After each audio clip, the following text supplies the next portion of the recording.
Então, pode falar dessa feira maravilhosa, como diz você. A gente passa e encontra um frango pendurado, pescoço, cabeça de porco, né? Restaurantes não vem, compra, mas não é de graça, leva moça bonita e feia também se pagar, e aí vai.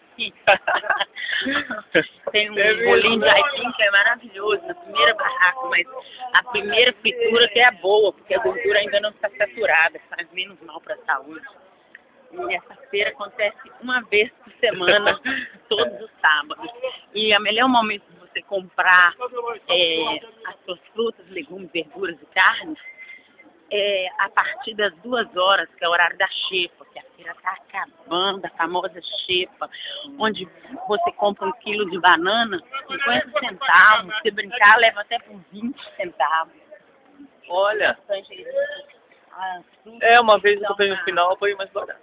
As frutas que estão uma pirâmide de laranja. Na época da safra das frutas, você consegue comprar com preços melhores, esperando que com um jornalzinho branco, só de olho, esperando você passar.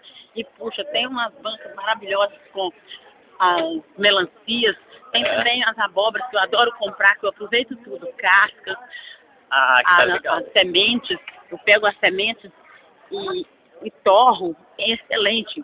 Segundo a minha mãe, é bom para verme, para matar lombriga. Aí estamos aqui, eu e o meu amigo Ted, tentando fazer um apanhado geral da feira, que começa na Tadeu, passando pela Carlos Sampaio, depois termina na Riachuelo? Tadeu Kosciuszko. Isso, por aí.